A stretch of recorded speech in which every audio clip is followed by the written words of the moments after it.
Hey everybody, I am on this a little bit early, but I wanted to be able to make sure I was able to invite. So you'll have to forgive me while I'm able to invite Brother Red to make sure that we're on.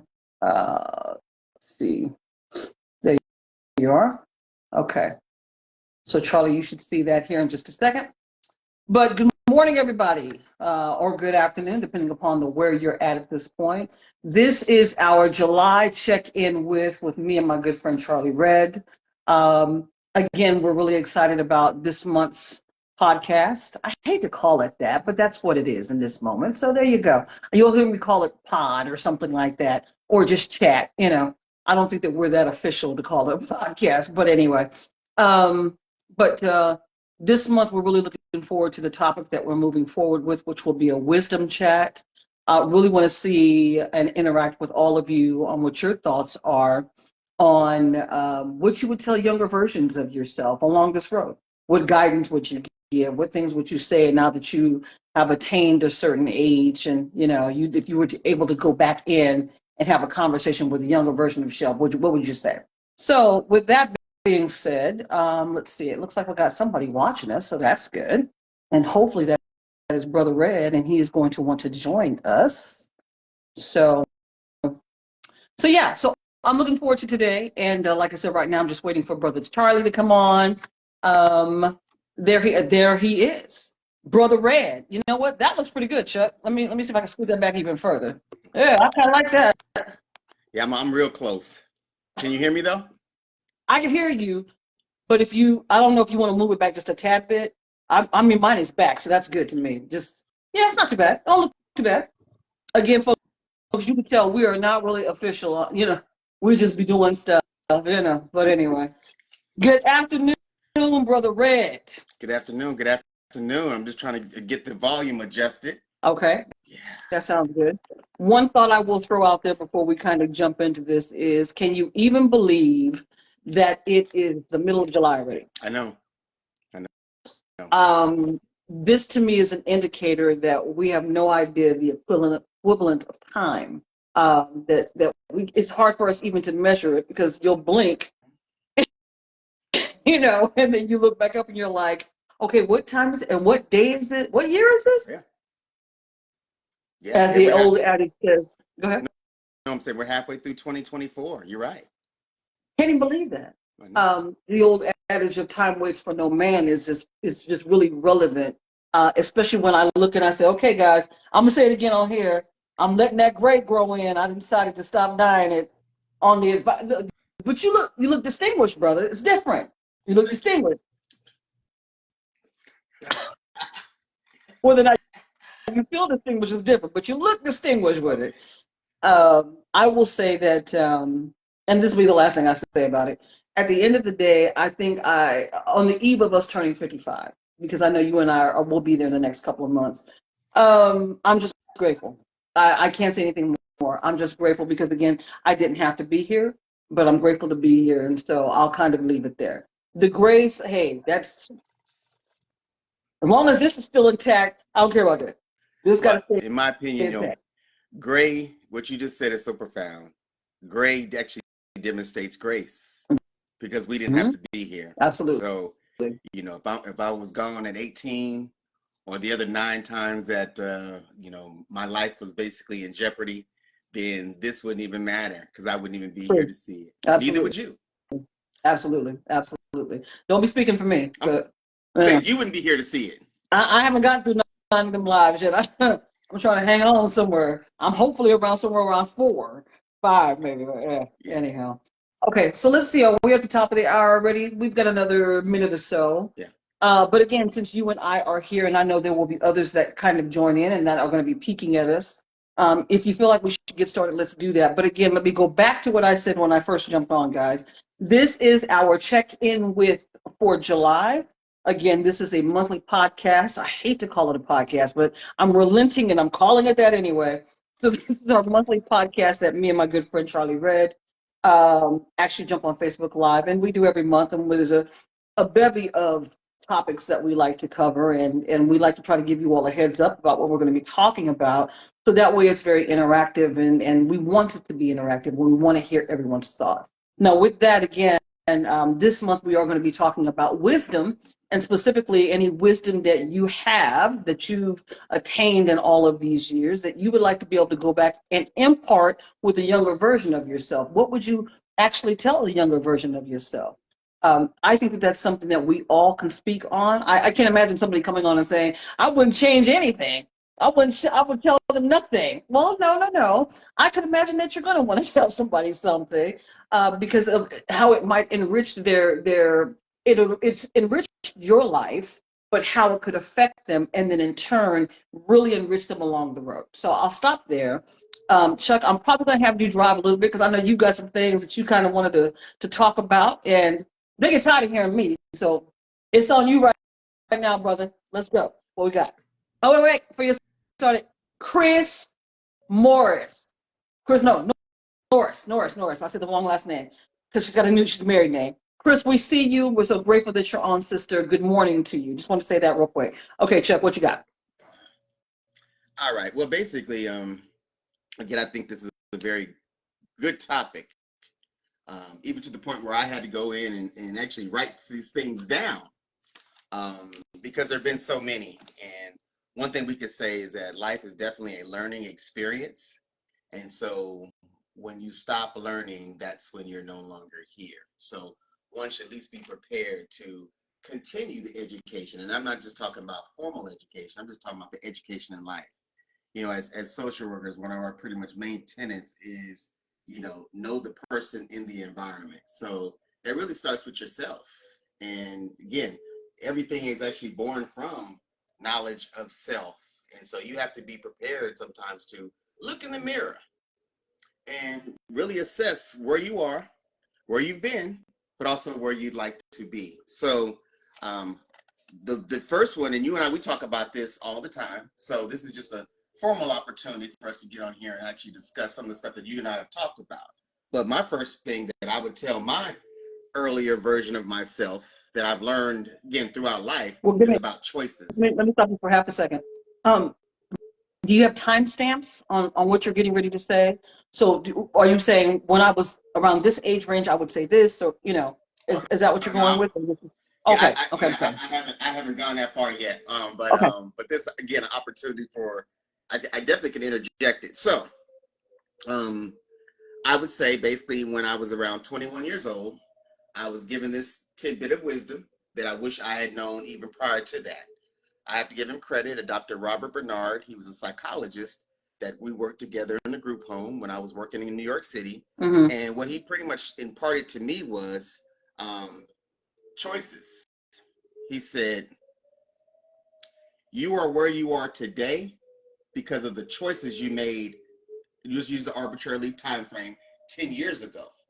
And you will be 10 years from now based upon the choices that you make today. Facts. And that was very, very profound. And I wish I would have been able to impart that type of wisdom to my younger self, because I think I made some pretty good choices, but I also made some very bad choices too. Mm-hmm. And so if I was really cognizant of those choices and the consequences of those choices, maybe I would have made different ones. So I keep that in the back of my mind now. And I would tell my younger self, and I also tell others who are younger than me as well, is that you will be in the future based upon the choices you actually make today. So he used the arbitrary number of 10, but it could be 5. It could be a week from now. It could be the next 15 minutes from now. But the concept is the same. It's about choice. And that's going to be pretty much, for me, a running theme throughout this conversation that we're having today. A lot of things are actually based on choice. And that's interesting that here we are, you're talking about 30 years ago, or in our case, a little over 30 years ago, with that memory that you would tell your very early adult self. Now, what about something that you would like to tell your much younger prepubescent self? I would have to then say go on to the next one in terms of problems. We all encounter certain challenges. We don't really like to call them problems. We encounter certain challenges. And some of the challenges that we go through, we think, oh my God, it's just, it's just earth shaking. Well, one of the things I've actually realized in my adult life that I wish I'd also been able to impart to my younger self, like you said, pre-pubescence or pubescent stage, is that a problem is only a problem until a bigger one replaces it. So you think I mean, you think that's drop the mic wisdom. well, you think you have a problem, and again, I'll just tell you a little brief story. When I was in, I guess, pubescence thing. So at Eisenhower, when we were in high school, I played football, so I was on the football team. And so in California, we know how hot it can get. And so one day I was in class complaining. I was in drafting class, and I was complaining about I have practice today and how hot it is, and I don't think I really want to go, and trying to see if I could come up with the excuse not to go, and etc. And there was a young gentleman in my class named Lewis, who basically he had polio.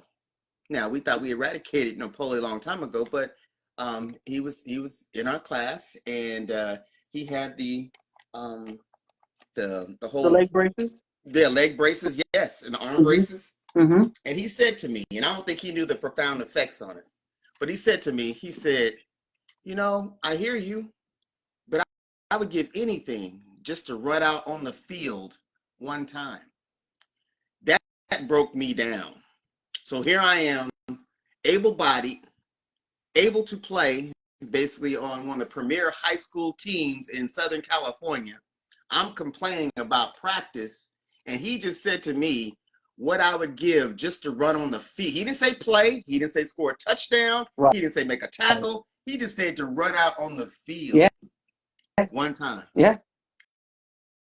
And that was a humbling moment. So after that point, I stopped complaining, and I start basically taking things for what they are. So that would be another one that I would share with my earlier self. Again, a problem is only a problem until a bigger one replaces it.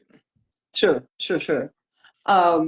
It's funny that because you've shared that second one with me before, and but that was something that you understood at 17, that you wish you could have told maybe 6-year-old you, or even though you were in the middle of it, so it was a real time understanding. But imagine if you would have had that understanding at 5 or 6, because you started playing football 6 years. Started or stopped? Started at 8. At 8, okay. So imagine you had that wisdom at 8 that, hey, look how privileged I am to do the things I do. Let me not take this for granted. Because technically you could have taken it even further if you wanted to. You could have played in college, blah, blah, blah, that whole thing. But imagine if you were armed with that. Absolutely. And to me, that's wonderful, wonderful information. But again, this is now us being retrospective. So what does it now mean to you, thinking back on that memory? What is it now? Because it's my question to you. What does it now mean to you, now that you're being retrospective? Hey, if I could go back, and maybe if I could have gone back further and told my 8-year-old self this, what would that have done for me then moving forward? How do you think that would have changed who you are, or would it have changed who you are? I think it would have added to it. My personality, always, again, growing up in, Rialto, Southern California, aka Mayberry. And that's why we have these conversations now, because we can look back on it in terms of the fondness of some of the things that we experienced growing up. But while I was there, I understood the thought of gratitude. Yep. So I was grateful then, but I think I would have been a little bit more intentional about my gratitude.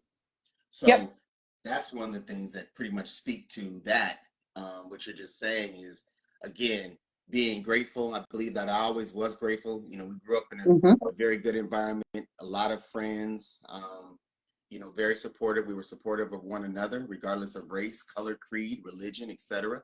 We didn't really know about sexual orientation back in the day, but at least race, color, creed, socioeconomic status, we were very supportive of one another. So again, I think I would have been a little bit more intentional with respect to gratitude. And a lot of that, pretty much that foundation comes from from my faith. So I was definitely, have always been grateful to God for what he's actually given me and allowed me to do. But again, I think now as an older adult, looking back on it, what I would have told my younger self was basically to be intentional about that gratitude. And sometimes you think that some of your successes, you think that you've accomplished them on your own. No. Absolutely. No. Yeah. And so people are placed in your life for either a season or a reason. And I just share that story about Lewis because he was placed in my life for a reason. Yeah. It was strategic that, we're sitting next to each other, in drafting class. It was strategic that that particular day I'm complaining. And it was strategic that he spoke up. So that's again, those are things that had to fall in place in order for me to continue to evolve as a human being. Absolutely. Absolutely. I know coming into this chat, I was saying, it's not that I don't have some pearls of wisdom that I can give to myself. But like you, I feel like I made some really good choices, some choices that have really enabled me to launch, into adulthood seamlessly. I don't feel like there was any stuttering, stammering, becoming an adult, albeit that I got married at 18 and all these things that I felt like I was a mom by 21 or whatever, but still, I feel like I made some really foundational choices that really have helped me along the road. Now, the one thing that I will speak on, and I've said this to you repeatedly, I've said it here on this pod, for those that go back with us to like an elementary or something like that, middle school as they call it, junior high as we called it, the one thing I will say is the understanding that I got about my, not my character, but my demeanor and how I carry myself, my attitude specifically. I tell you that, and I've said it before, I'll say it again, I'm absolutely mortified at the way that I acted when I was younger and what I projected, because you and I were just talking about that, projections, what I allowed the world to see. Hindsight being 2020 is what they say. Could I go back and change? If I could go back and change, would I change how I acted, what type of attitude I had, or da-da-da-da, I would. I don't think there was a reason for me to be so guarded or to have had. It's almost like you say. Well, now you remind me of the sister from Roger's sister from What's Happening, and I'm like, that's not flattering to me because I wasn't aiming for that, but apparently I was that, and I've heard that on more. My own brother Dan said that. Like, my brother Darren was like, yeah, you kind of act like her, and I'm like, really? I didn't see it, but I was in the midst of it. So how could I see it? I didn't strive to be that, but that's what I was. So therefore, I have to wear that jacket whether I like it or not. And I'll be honest, I don't like it. And now on the eve of 55, I'm mortified by it. And that was something that I realized maybe 25 years ago.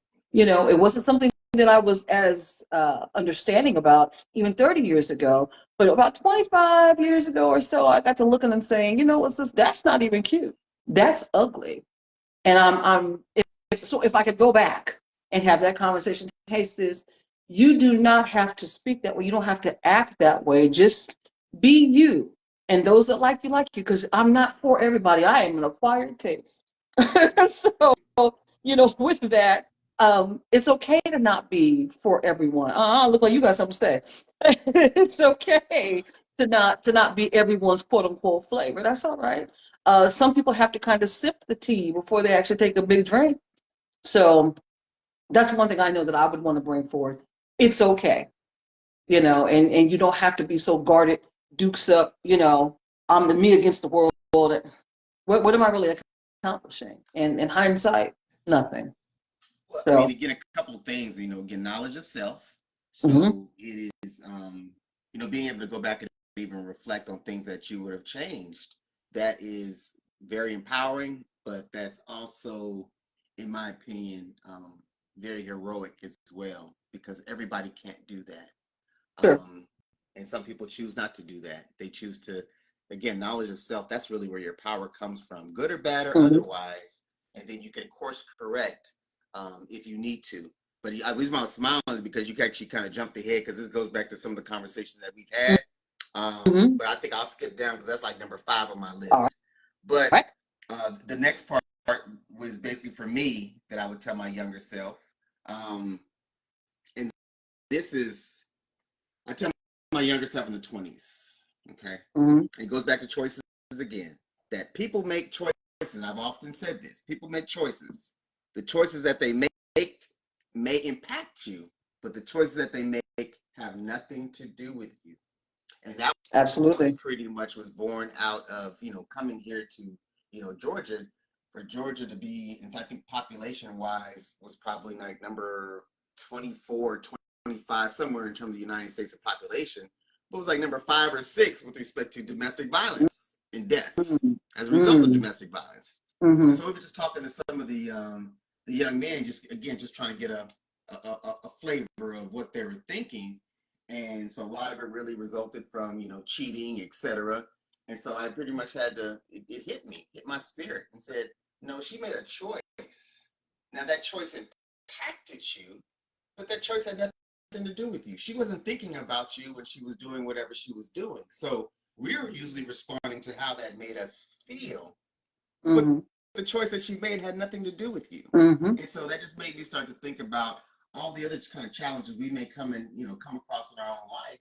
Is that whether it be a boss, whether they choose to reassign you, whether that's a grade a professor chooses to give you or a teacher chooses to give you, they made that choice, and that choice does impact you, but that choice doesn't say that you're a dumb student because you got a B. Right. So again, people make choices, and those choices do impact you, but oftentimes they've got nothing to do with you.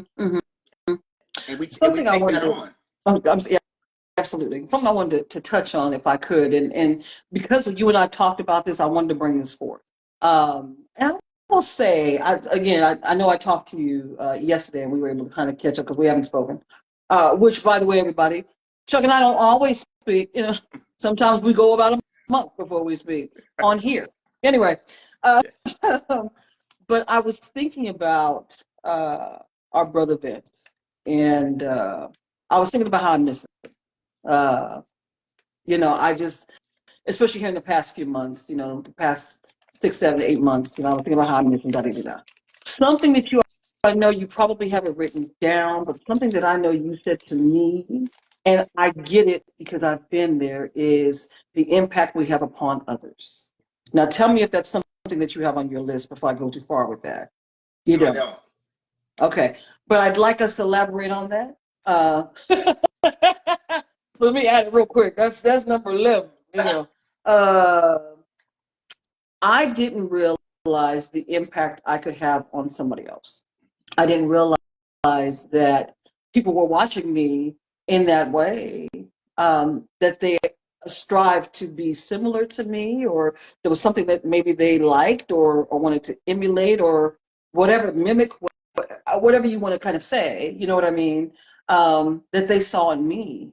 I would have that conversation for, again, understanding that I embarrassed by my attitude when I was younger. Something within that, someone at some point looked at me and said, but I felt like you were really strong and I wasn't as strong. And I was very shy and you were outgoing. I'm like, no, I was rude. It's a difference. Again, how I view myself versus how the world, and you and I talk about that a lot, about what people view in you. Okay. But I'm thinking about, Vince, and conversations we've had, and I don't want to take steal your conversation or your response, but I've been in that situation where I wish I could go back and say, you know what, people are watching you, Tanya.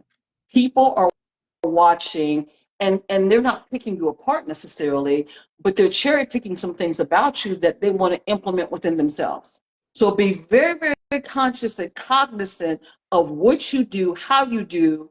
I'm very, obviously now the wisdom says, Tanya, be mindful of how you move and shake. I've been very, very mindful of that. Especially now that I'm older and I'm an old married woman and a Christian, all that good stuff.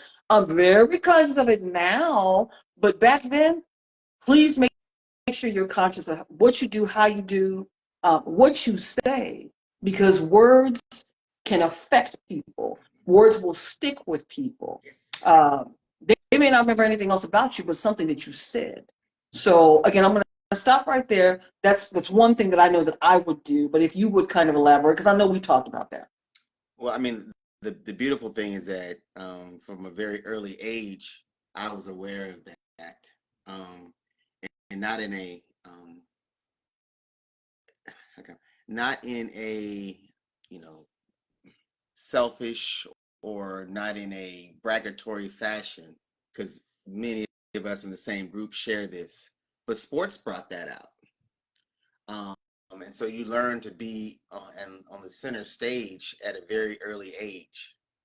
And so because of that, I was always aware of how I treated other people, and and and tried to again remain humble, even to a point where I was even more humbler than I even needed to be, just to make sure that people didn't think that, oh, who does he think he is, or et cetera, or come across as a negative person.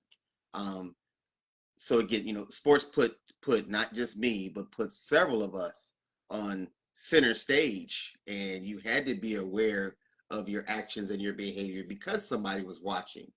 And also it developed into, as an adult, um, and a social worker, I know now I'm always on stage. So what I say matters. How people interpret what I say matters. So oftentimes I'll move away to a quiet place so I could be able to again regroup and almost get prepared to go back on stage again. But that's Mm-hmm. knowledge of self, because I know that's the situation that I'm in. And so I just roll with it. But the one thing that again I wanted to kind of piggyback on when you touched on this before we get into, you kind of said something that we do, and I've talked about this, and I told you this: everyone is not you. Mm, mm, mm, mm, mm. Everyone is not you. So the way you would handle a situation, the way you respond to people, and I said this to you in the context in terms of your friendship, the way you actually, extend yourself for other people, um, everybody wouldn't do the same for you. And Mm-hmm. you have to be okay with that, because everyone is not you. But let's keep going with that, because the thing that came through that, through you saying that to me, and again, let me you come here for a second. Hey everybody, this is the check-in. This is the check-in for July. Today we're having wisdom chat, me and my good friend Charlie Red. We do want everyone to please feel free to be interactive with us. It's not just us up here talking. We really, really, really want to hear your opinions as well. There's a lot of life lessons that we're just sharing with not just one another, and we hope that you are able to share with us. So to piggyback on that, the one thing that I will say that came through, it's not just you telling me, as my very good friend, as my brother, say, hey, listen, I called you with whatever it was, and your response was, Tanya, everybody ain't you. And I was like, light bulb, you know what? He's right. I needed to have that moment. And then I needed to be, as you said, okay with understanding that the things you do, I never ever have been one of those people that I did it for something in return. The whole concept of getting something for nothing, that is very, very difficult as human beings to accept. But that is the spirit that I've moved in for as long as I can remember. I've never looked for something in return for something that I give. So if it's grace and I didn't realize that I was extending grace to people, what I've had to learn was to allow people to return the same grace to me. That's been a tough one. And that's a conversation I've had a lot in the past 10 years. So wisdom chat, let's go. In the past 10 years, Tanya, be okay with not just being the giver, but also to receive. Because if you're trying to move in the right spirit, you're trying to give grace, allow someone to give some grace back to you. I don't know what God has implemented in these people and what he's trying to tell me, but be willing. Don't block anybody's blessings, as we like to say. Don't do that. So, yes, indeed. And some of your pearls of wisdom have stuck with me. So thank you for that. Thank you for your friendship. Well, Most, I mean, and most these things come by trial and error. yes, They come by being introspective after something has maybe happened. You look back on it. They come by, absolutely. again, knowledge of self. Yes. And they're all like tied in together. So even in terms of this, another thing that I was going to bring is, and this is one of the things I really learned in my professional career, professional side of my life more so, but it still bleeds over into, again, day-to-day interactions with people. Mm-hmm. There's a difference between intentions and interpretation. Mm-hmm. Mm-hmm. And you got to be, and I had to learn to be aware of that. That Mm-hmm. my intentions, it go kind of piggybacks to what you said, that you give without the expectation of getting back. So your Absolutely. intentions are to give and be a blessing to someone else, but you can't control how they interpret it. Yeah, that's big. It Big. it's huge. Yeah. It's huge. I mean, and we deal with this on a day-to-day basis. So whether it's something small, like I'm giving my son $100. I'm just throwing it as just an example. So my intentions were, maybe I got a bonus on the job, or maybe I played the lottery and I won $1,200, so I decided to give him $100. That's my intention, is to be giving. But what's his interpretation of it? Is Dad or giving this even to the me because he masses? wants something from me? So again, even in terms of the day-to-day interactions with people, sometimes again our intentions could be one thing, but what's their interpretation of it? Well, And sometimes it could be night and day. to me, that also goes back to like the word, and just the concept of, we don't have to be out and about and being braggadocious about us being gracious, or us giving, or us extending grace. And so as you talk about what his perception might be, or the masses, because if you gave him $100 in front of his friends, or in front of your family, or in front of, well, what are going to be their thoughts about you? Like, well, why is he doing that in front of us? He's just trying to not, oh, he loves his son, or, oh, his son asked him for it. I mean, there's so many different things that could be thought of by people seeing you do that. Well, and again, we talked about this, and I know we were going to kind of split off into another, topic to pretty much devote almost a full podcast to it. But a lot of these things even happen between, again, interactions between people. So, for example, you're being nice to someone, especially for females. This is something just real talk. And so a female basically might smile at a guy, or basically be nice to a guy. Well, that guy, instead of saying she's being nice to him, his interpretation of, is it that she's interested in me? That wasn't her intention. Her intention was just to be nice. His interpretation, because of his own desires, or etc., is that now her being nice to me is that she's interested in me. Absolutely. And we definitely have that as a topic coming up. But that is something that I could speak on for hours. And I think you can as well. There's a downside to being nice. I almost feel like maybe that's what the pod should be called that day.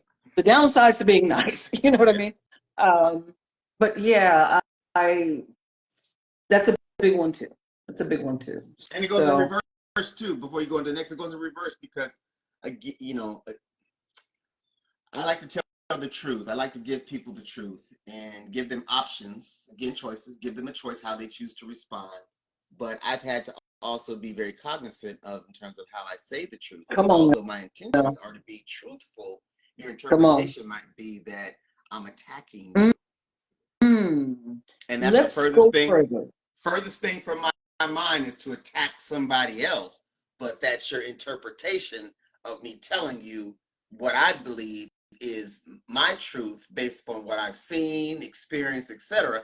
Just trying to share that wisdom with somebody. Absolutely. And their interpretation of it is, oh, you're putting me down, or it's an attack. Absolutely. So I have to be very careful, even when I'm actually talking to people. When people call me for advice, and they do all the time, I have to assess where they are. I got to assess where they are emotionally, and even spiritually, because that plays a huge part. But I have to assess where they are and so I have to now develop a response based on where they are. Yes. Because I can't.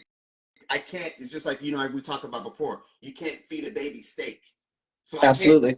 I can't be just flat out real with somebody who can't even see the problem in the mirror, or actually won't even look in the mirror. So who am I to basically point things out to them that they're intentionally refusing to look at? Well, and let's dive down even further with that, and drill it down even further. I have that, and I'm just going to talk on a personal note. I had a conversation with my husband all the time, where I've said to him, what good would it do me to drag you down, or to belittle you, or this or that, when as a Christian woman, I'm following you in life. You are leading. You are the first thing closest to the Lord. I mean, that's what the Bible says. He created Adam, and then he created Eve from your rib. Now, I'm not going to go too far with that, but anyone that knows the Bible knows that. So, that's what it is. But at the end of the day, what good would that do me? So when I sit and have conversations with him, where sometimes he feels like, and he said this to me, and I'm not sharing anything that can't be shared because Will and I are very transparent.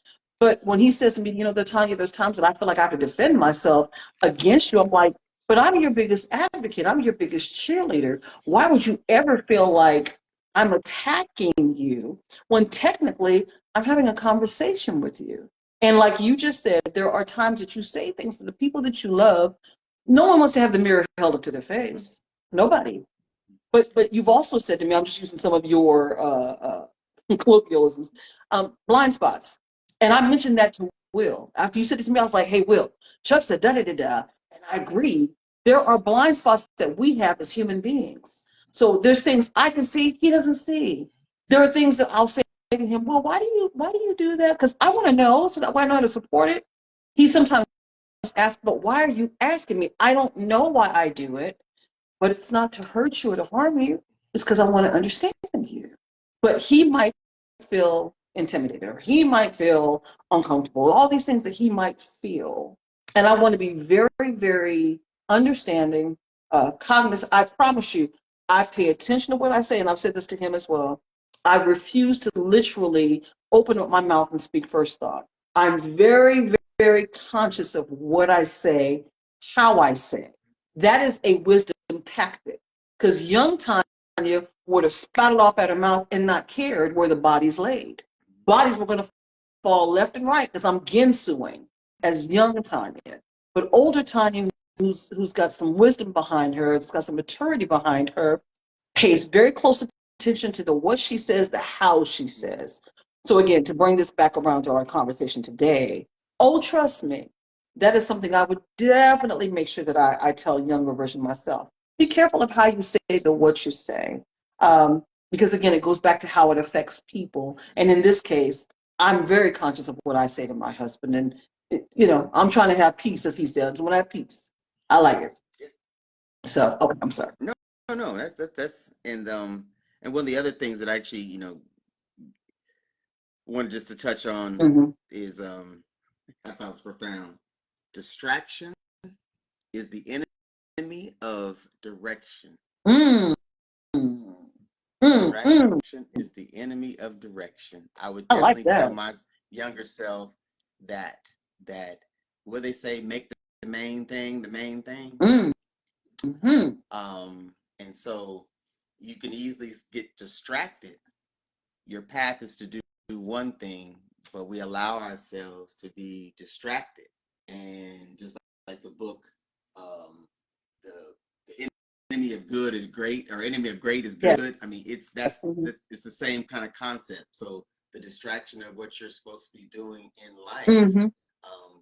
that's your direction. And sometimes we allow for certain things to come along and serve as distractions to that. Absolutely. Absolutely. And it goes I'm back going to to stop real quick for a choices. minute. Absolutely.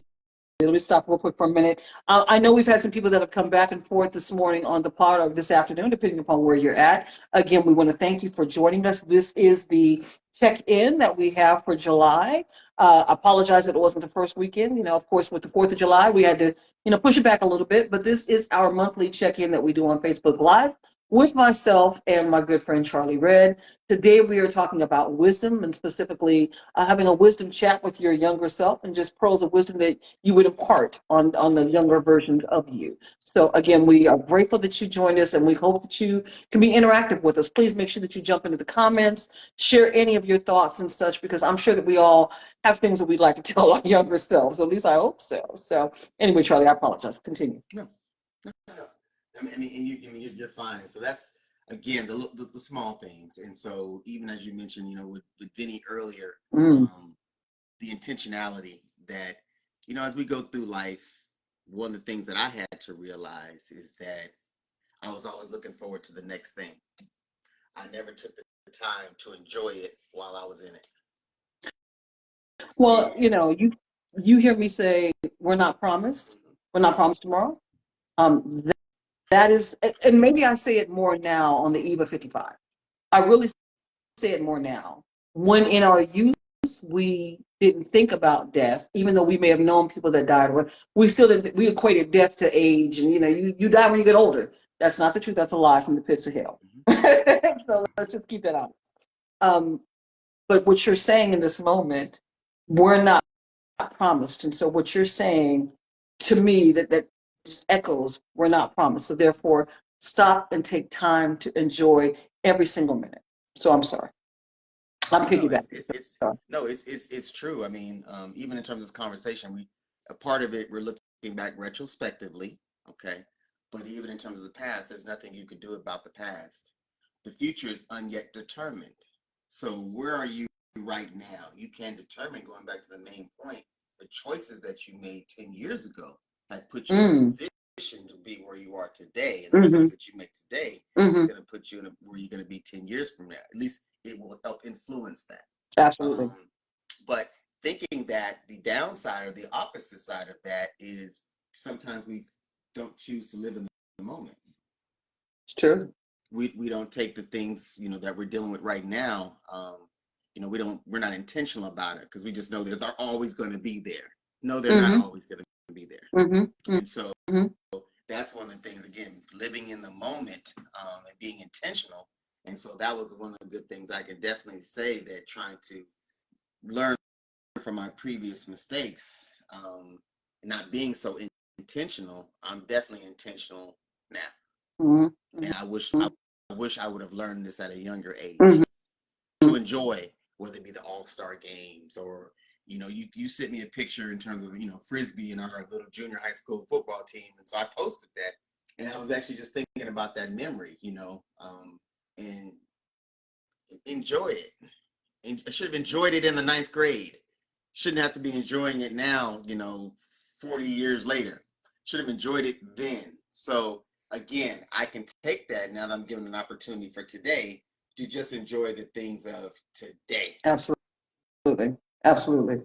One thing too, and again, just the conversation about wisdom, and to piggyback on what you just said, there's something about youth, and again, we don't equate our youth to anything traumatic happening or this or that or that. We just think we're just living in, and everything is kind of footloose and fancy free, and you just, I remember that first September after we graduated.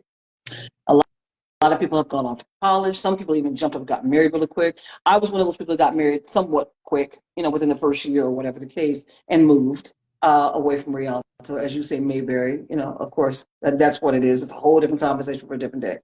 But I remember that first September, and I think it hit me a little bit grad night because I didn't go to grad night. Okay, it was a conscious choice that I made because again, me and my little reckless mouth self. I don't want to go and be with those people. If I was sick of them, blah, blah, blah, blah, blah. I don't have to live with them for 12 years. Okay. 3 months later, come September, I was looking for those people. I was looking for what I knew and had known for the past 12 years. Life was different. It was no longer having the regimen of getting up and going to Eisenhower and blah, blah, blah, blah, blah, blah, blah. A lot of things were different. And I had a breakdown in my mother's living room that I couldn't believe that I had graduated from high school and there was no more school unless I wanted there to be. This was what I call, quote unquote, the real world, or as I like to tell a lot of younger people, welcome to the real world and enjoy your stay. Because that's the reality I had to have on the eve of our 18th birthday in September.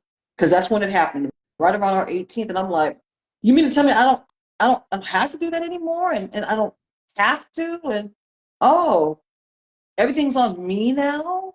Deep, deep, deep. And it was just amazing to me. Let me stop for a second. We've got one of our brothers on here. Hello, Ike Peeps. We see you, Brother Douglas. Come on now. But I'll never forget that because it just hit me like a ton of bricks. When I looked around, it was like the landscape. I'm like, no one's here anymore. So the thing I take away from that all of these years later, again, enjoy your time.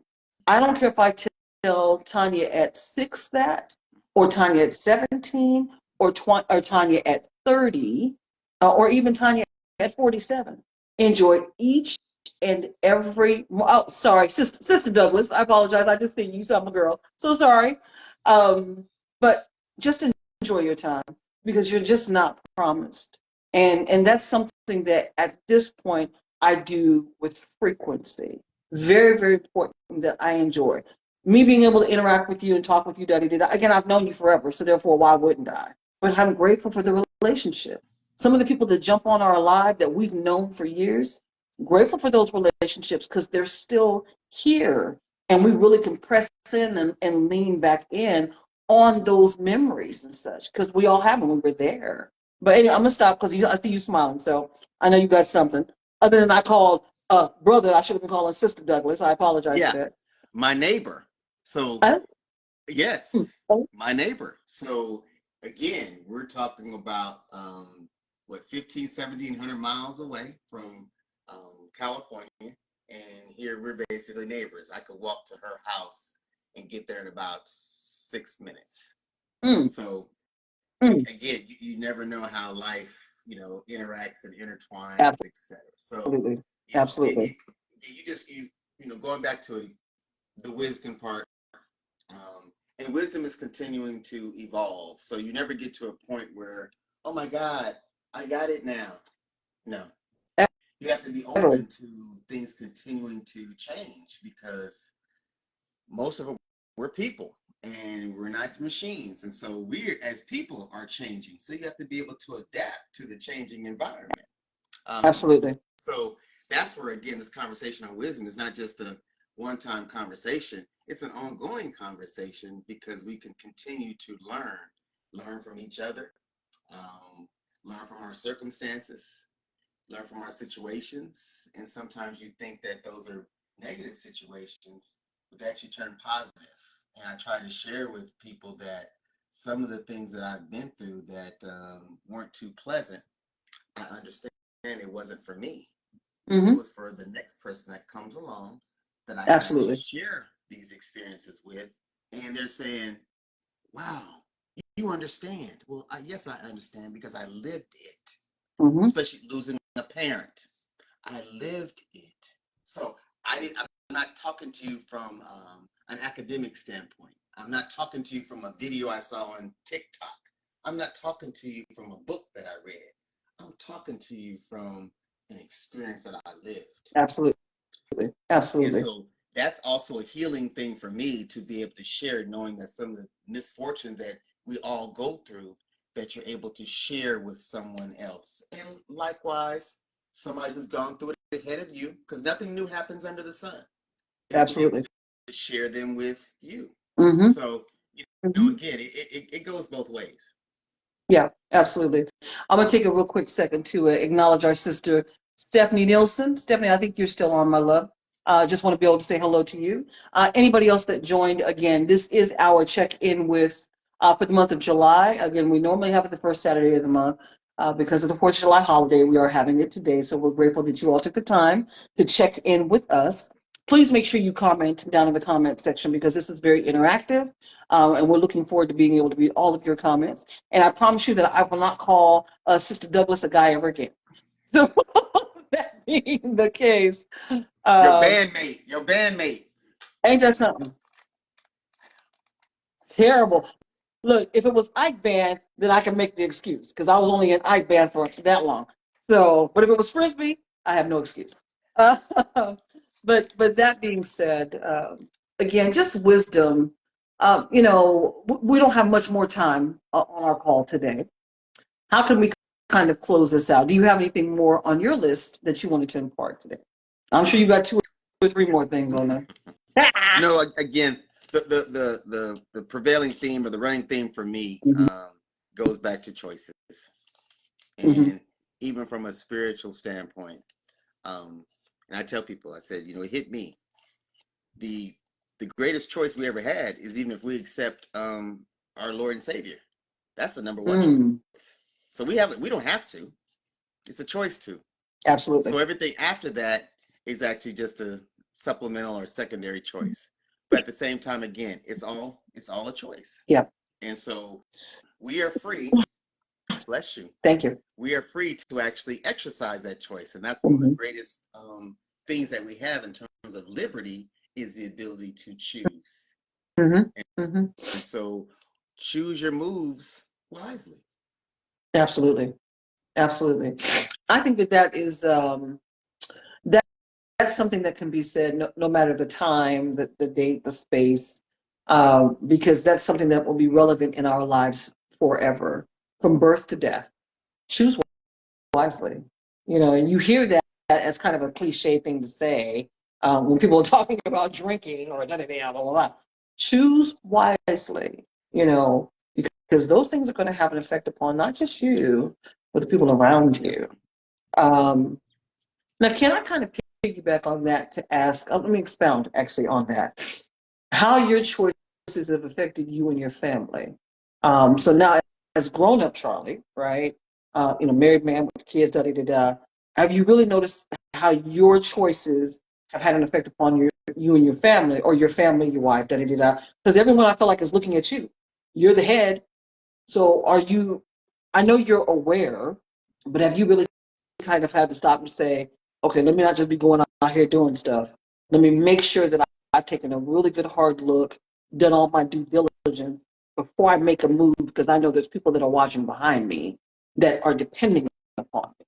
Would you say that you've had that? Go ahead. Oh, I mean, yeah, and maybe it wasn't as difficult because I had a very good role model. And a lot of that was based on the foundation of sacrifice. Yeah. My dad was basic, and I just, posted a little, it was one of those things that pop up on Facebook memories. And so I posted, a picture of him when he was coaching us in baseball. We got Brian Schroeder on the team, Joe Baca, but he was actually afforded a lot of opportunities in terms of an education.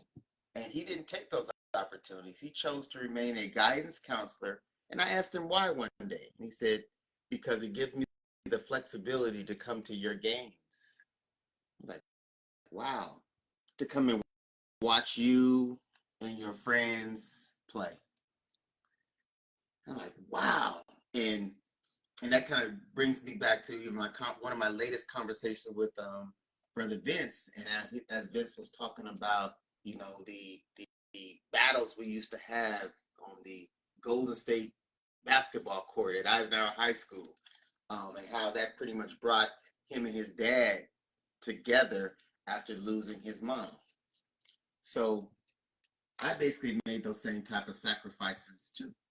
And when my son basically brought it to my attention, he said, I can really appreciate, because now he's a father, I can appreciate the sacrifices that you basically made to ensure that I had a good foundation. And so again, I wish I could take the credit, but I can't, because I watched my dad do it. Then my dad also watched his dad do it. So that's the only thing that I can actually control is, sometimes you have to sacrifice self for others. And the reward may come and it may not come. But it goes back to what you said. Why did you do it? What was your intention? So if it comes back to you, fine. But if it doesn't, that's okay too. And so, that's the that's pretty much the thing that I kind of, piggyback off of as you mentioned that. So how about you? Same question back to you. Woo. Boy, I'm looking at the time like I don't want to go over. Let me see how a couple of people that have come in as well. Greg Carter, we see you, brother. We know we love you. Yeah. Catherine Adamson, I know that you're watching as well. It's good to see you, sis. As you said that, the first thing I thought was about my dad. And I'm grateful that we have known each other long and that we've had the pleasure of knowing each other's parents, And so it made me think, because I was thinking about this the other day, and I think I was telling Stephen, your godson, the other day, I was laughing at Will, my husband, and not to be vulgar or anything, but I was laughing at his underwear. And I was like, this man, well, I like buy underwear for him. Like, you just gonna wear them till the wheels fall off, huh? Type thing. But it made me think about my father. And my father did the same thing. The sacrifice. Now, you've known me since we were 6, okay? Let's really quickly run this down real quick. The sacrifice being, if you knew me then, you saw my brother and I, Dana and I were never hurting. If anything, Dana and I were overly spoiled, uber spoiled. Not even gonna lie about it. It is what it is. Okay. But we were spoiled because my parents came from nothing. And they wanted to make sure that their kids had over and beyond everything that they didn't have. And they would sacrifice and do without. So when I thought about, and I've said this to Will as well, about our children, and specifically our daughter, the type of man she is going to be attracted to is going to have some of your same characteristics and traits, because you embody some of those same things that my dad was. And that's what made me attracted to you. So Will is one of those, I don't need to go out and buy anything new or da-da-da. I'll wear what I have, do what I have. I'll make the sacrifice. So as you're saying that, as you're nodding, I'm nodding with you, because I'm like, I know you're that man because your dad was that man. I know my husband's that man because my dad was that man. I've seen it. I've seen it now a second time around. It's like, wow, wow, wow, wow. That's beautiful. And so for me, I took some of those same things away as a single mom for a long time that my dad also demonstrated, where I sacrificed. There was plenty of times I just want to make sure that my kids were fed. I don't need anything.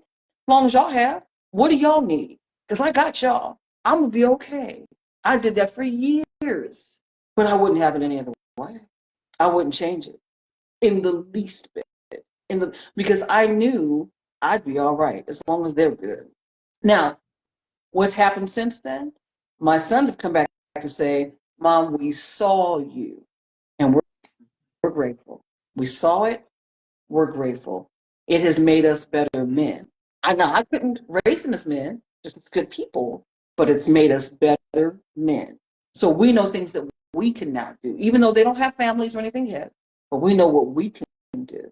So it helped kind of, shape that foundation, add a little layer to the foundation. So it's many, many layers in that, in answering. I mean, there are, and like I said, it does. And again, it boils down to those choices that you have to make sometimes daily. I bet if we were to really sit back and count, or if there was a way that we could do a clicker, like, on my watch, it counts my steps. For example, I did not know I do anywhere from 3.5 to 4 miles in my building every day. I didn't know that until I had something to keep track of it. So I think about that with respect to some of the choices we make. I don't know how many choices, little choices along the way, that we have to make every single day. From choices to brush your teeth or not, choices to put gas in your car or not, choices to pay the bill or not.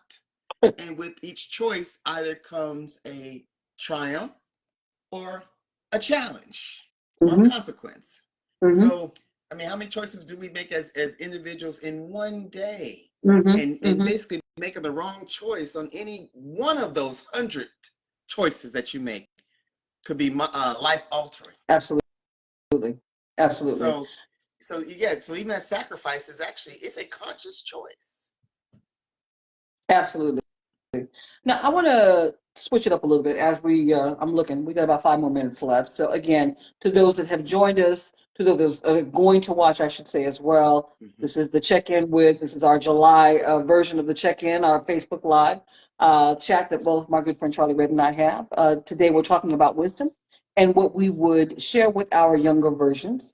Again, for anyone that comes in and watches this after the fact, please continue to put your comments in the comment section because we want to continue to engage with you. So I see our sister Trabria has joined. Hey, Trabria, love you, sis. Sister Douglas, what are you saying? That's a word right there, brother. So what you just said, she said, that's a word right there. So there you go. I want to turn it around slightly, though, and ask a different question or reverse the question. We're talking about wisdom and things that you would change. Are there some things that you would go back and tell your younger self to not change? Yeah. So the younger version of you did some good stuff, and you're grateful for it now. I mean, and I can articulate it because it continues to this day. Treat common people special, and treat special people common. Absolutely. Now, let me give you a pat on the back for that. I think that anyone that joins from this point forward that knows you, especially from that long ago, from our school days, will say, he is that. You are the epitome of that. You never ever treated anyone with indifference. You never treated anyone any better than the next, even though you were in a position, like you said, where you play sports, you were, in the limelight of sort. But you, at the heart of who you are, you've been that same person. You haven't changed. Thank you. No unwavering. I can say that for a fact. I've known you forever. Thank you. Same guy I met in second grade is the same guy I know today. You just the adult version with a little less hair on your head.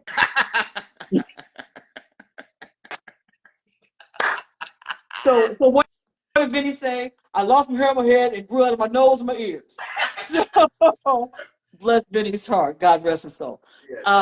But that is something that I know is true, because you have to treat people, and I want you to continue to articulate this, because that is really who you are. The epitome of who you are has been that consistent. So I'm giving you the nod in the last 3 minutes. So please continue. But again, that's something that, get experience and exposure. Yes. So my parents made a conscious choice. Then go back to choices. So I was exposed to all types. So whether it be from the mayor all the way down, and often down all the way up, whatever you want to call up and down, it doesn't matter. It really does. At the end of the day, it doesn't matter. But the funny thing I say is that, Bill Gates wants somebody real around him, or Joe Biden, or Donald Trump, maybe not Donald, but that's another topic. But you have people who might be quote unquote Michael Jackson, Prince, whatever.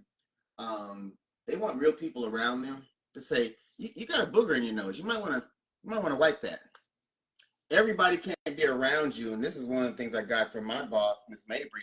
She said a good leader actually surrounds themselves with other people who are willing to tell the truth, because you can only respond when you're given the truth. If everybody's a yes person to everything you say, that means you're the smartest person in the room. You don't really want that. Yeah. So it goes back to, again, fundamentally treat regular people special. So if it's the lady at Popeyes giving me the chicken, I'm gonna go out of my way to treat her special. And it could be the mayor, and I can say, Mayor, you might want to zip up your pants. You just zippers undone. So again, that's that balance that you treat, again, common people special, but also special people common. And I've had the opportunity and exposure to meet both. And so, so those who know me, and I've shared some of the people who I've come in contact with, especially during my time in New York City, because my aunt was very influential. Lady Delta Sigma Theta, she's very influential. So she moved and shook in the circles. And that's what those people really want. They want people not to kiss their butt. They want people to treat them like human beings, because for the longest, so many people will go around them and give them kudos and pats on the back because they're getting something from them, but they're never giving something to them. Absolutely. So that's the thing that stuck with me from the beginning and continues to stick with me to today. Absolutely. Really quickly, I want to say hello to our brother Robbie Ayala, Rialto favorite right there, brother. Hey, we see you. We thank you. Absolutely. Like your neighbor, huh? Around the corner. Huh? I love that. I love that. North Rialto, stand up right there. Again, everyone, this is our check-in with, this is our monthly Facebook chat that my good friend Charlie Red and I have. Today we were discussing our wisdom chat that we would have with the younger version of ourselves. Chuck, if I could, I want to give you a word, but then I want to piggyback on something that you just said a minute ago. Wait, stop. I don't want to do either. I think we need to finish up this conversation with the question you just asked me. I want to give it back to you. So what's some of the things that, I know you started the conversation out in the very beginning by saying, the things you would have changed about yourself. So you asked me that question. I think we should end on, before we piggyback into anything else, I want to return that to you. What's something that you had then that you haven't remained consistent on? the long or the short answer, integrity. I've been very consistent with that part of my life. It's unwavering for me. You talk about knowledge of self. Even though I've grown and grown and grown in terms of wisdom, at the foundation, my integrity it remains intact. There was no shaking that at all, and that's from upbringing. That's my parents. That's really listening to them, and really, well, like it or not, listening to them, but understanding how important my integrity is, and to hold tight to it, and not allow it to be shaken by anyone, to be influenced by anyone. So I would say integrity for sure. So, And and maybe that's that's not something that's visible. Go ahead. no, and that's what I wanted you to say because that is actually true. About that is true. That is true about you. But so I appreciate you being vulnerable and being able to share. So that's what I wanted to end on. So I'm done talking. Thank you, ma'am. Well, everyone, again, this is not the Tanya and Charlie giving each other kudos show or anything, but I like the fact, two things, since you and I are the only ones that are kind of talking at this point, but again, just some of the conversations that we've had in chat. The one thing I would say with respect to you again is that I appreciate that you're the same person, that you have not changed. That's very, very important. On the other side of that, I appreciate those that have a memory of me, that they can come back and say, I wish I could have gotten closer to you then because of the woman you are today. So you've been consistent. I wasn't. But I'm grateful that I've morphed into the woman I am today. And that makes people want to get closer now. And I'm talking about people that date back 30, 40 years for us, Sure, I may have known you, Tanya, da-da-da-da, but because of what I saw then, I didn't want to get close. But now I really like, I'd love for us to just talk and hang out and da-da-da. I'm grateful for that because that speaks volumes to the Lord's work in me. I'm still on that potter's wheel, so he hadn't given up on me. So yeah. All right, y'all. This is the check-in. Again, I know we've got more people that have joined. Again, I'm hopeful that everyone comes and joins us next month, the month of August. Again, we will have it the first Saturday of the month. Chuck, I do not have the date for next month, but just know it's the first Saturday of every month, generally speaking, except this month. And we are definitely on at 12 p.m. Eastern, 11 a.m. Central, 9 a.m. for the Pacific Coasters. I see some conversations that's going on here. Yeah, my brother PA, Perry Amador. We played ball together at Cal State. He turned into my coach. Just a good, solid, that's what just a good, solid individual. Again, regardless of title, regardless of position, just a good, solid person. Now, brother Perry, because I don't know you obviously, but if Chuck says about you, then I'm rolling with it. And I also see our brother Swoop, Gerald Carter. Swoop, I see you on there, brother. Yeah, he's on there. Okay. Again, just to be able to call some people out, and then Sister Douglas, the 3rd of August, for anybody that's curious, that will be our next podcast. So, and again, I don't know what the topic is off the top of my head, but it'll be something that's good. So we hope that you all come back and join us again. Do you have any final words, Brother Rick? Because I did say I wanted you to be able to lead this conversation. No. I'm glad Swoop J joined. Love you, Swoop J. Swoop J Carter. Come on now. Brother Gerald, we're going to have you on one of these days. That means you have to join on time, Brother Gerald. All right, look, I think you're still in the IE somewhere, I want to say. What's it? Yo, what's up, fam bam? Leave it up to JC, love buddy, here. That's the most important thing. All right, y'all. This has been the check-in. We appreciate y'all. Thank you, Brother Bobby. We appreciate y'all. We love y'all. We'll talk to you next month. We'll see you soon.